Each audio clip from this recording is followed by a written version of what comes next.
Hey, what's going on, guys? Bflattened here with a brand new video today. Today we're going to be talking about what I believe is the best XP and also loot farm in the entire game of Redfall.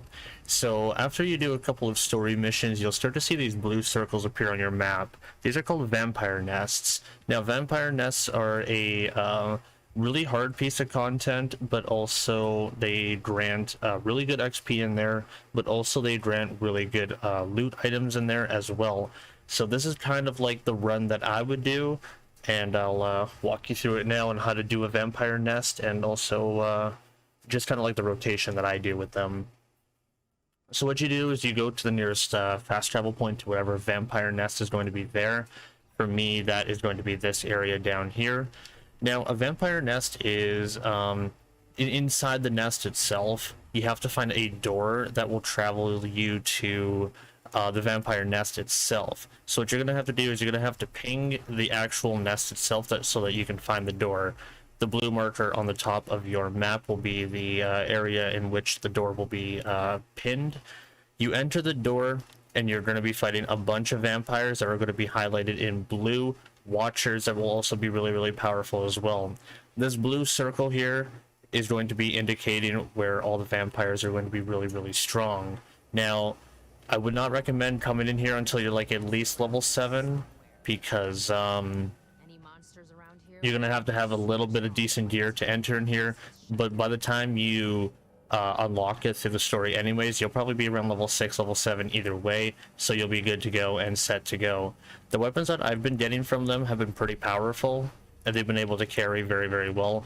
Like my level 8 assault rifle can one-shot most of the bell watchers just by one headshot, and then this shotgun I haven't even tested yet because it's just ridiculously good.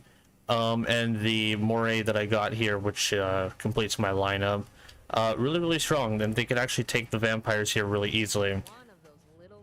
So I found the door right away because I was able to pin it with the ping. You enter the vampire nest, and then that's when the activity begins. Inside here, there's going to be really powerful vampires, so be cautious and be careful. There are a little bit of lag spikes in here if you fight like 8 at a time, because I have fought 8 to 10 vampires in one go. There are going to be characteristics, and there's also going to be a set requirements on how to do it. So what you do is you go all the way from the very start of the door to the end of the room, fighting along everything that is going to be there along the way. There's going to be a heart at the end. You have to detach 3 tethers to the heart in order to expose the heart. You then shoot the heart, you pick up the piece at the end that the heart drops, and then you have 60 seconds to loot the entire room before it collapses in on you. Whatever you can loot in that time frame, yours to keep. Weapons, medical supplies, whatever you can dream of, it has it in there. If you need items afterwards for medical supplies, or if you need it for ammunition, sell off the stuff that is junk. Go to the fire station, sell off all the stuff that's junk, salvage it, buy your ammunition, go right back to another vampire nest, and wash, rinse, and repeat. That is my loot rotation. As soon as a vampire nest goes down, a new one will spawn. So this is a continuous activity, and yeah, you get a lot of XP and you get a lot of money, and also weapons that will scale to the levels that you gain throughout it as well. So I'll show you what a vampire nest kind of looks like. Proceeding through is fairly normal. You'll see occasionally these red bodies. These are just like loot piles. They usually have weapons or ammunition or medical supplies. So if you need any excess, you can find those. Your map does not work in here, so try to keep a decent track of where you're going, because if you get lost like I just got lost now, it might be a little bit hard to find where you're going. However, you can look on the map and you'll be able to see where you're going at some point. There's a watcher there. As you can see, even though these things are super strong and supercharged, my pistol that I got off of just doing these vampire nests is super strong and able to take these things pretty well. There's that shotgun I was telling you about earlier. It's a nice semi-auto. Does a good chunk of damage to everything. Finish that thing off before I forget, and that thing off before I forget. And yeah, these are all things that I found just by doing the hearts. You can now spend support to redistribute your skill points. Oh, nice. So level 10 allows skill point allocation, 2 guides in 1. But let's get all the way down to the heart. And I can show you what the loot room actually looks like. Here's a bunch of vampires. So what I think I'm going to do is I'm going to skip all these fighting parts, and I'm just going to meet you guys down at the heart. So I will see you guys in a couple of minutes. Thanks for your patience. All right, so now I've made it to the heart, and I'm fairly certain that I made it in one piece with a couple of bite marks along the way. I'm ready to loot this room. So this is going to be the physical heart itself.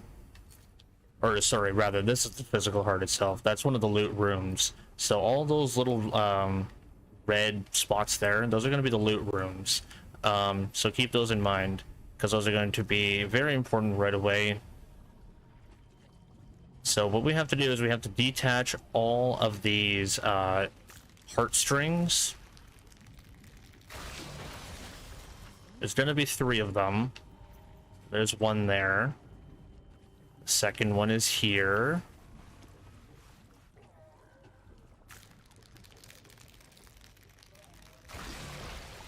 And the third one is going to be down here. So as soon as this one's done, we get to shoot the heart. And there's 3. So now the heart will get exposed. We shoot the heart. And as soon as you pick up the nest remnant, you have 60 seconds to loot the room until the nest collapses, and then you're going to have to redo another nest in order to get loot. So keep in mind on your placements of where your loot rooms are so that you can collect as much loot as possible. I've had the room collapse on me before without escaping successfully, and I've been able to keep the loot as well. So I haven't been too concerned about that, but if you are concerned about that, try to find the exit as quickly as possible. It's usually really obvious. It's going to be at the top of the stairs here, so just take that exit and you'll be fine. So I'll show you what looting the room looks like. You grab the vampire blood and you're ready to go. Oh god, I better get out of here. So we'll just shoot that open.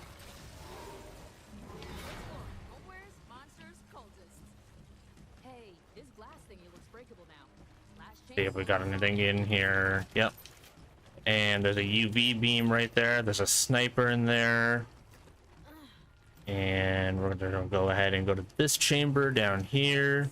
Time to go. Shoot that. There's a nice shotgun right there. It looks like my backpack is actually full, so I did not think about my backpack space before I entered onto this chamber. So I'm gonna have to empty my bag before I do another one. That's probably a good reminder for you folks there, is to have your bag empty. So this room is about to collapse. I'm not going to escape successfully, just to show that I do get to keep my loot. And the nest collapses there. And we get kicked on out. And as you can see, the nest is still there. As soon as that one gets cleared, another one will spawn, so that it's always going to be repeating. Going into my loadout. Yeah, you can see all the exclamation marks in there. Those are still new items. So those are some of the stuff I was able to pick up. And you keep all your loot. So what I would do now is, since my backpack is 40 out of 40, go to fire station, get rid of the stuff that you don't need, make money, go ahead and buy ammunition, med kits, go do another vampire nest, and keep washing, rinsing, and repeating and get the best loot possible. This has been my loot guide on how to get the best loot possible and also good XP along the way. Hope it was helpful. My name is Bflattened, guys, and I'm signing on out of here. Take care all. Laters.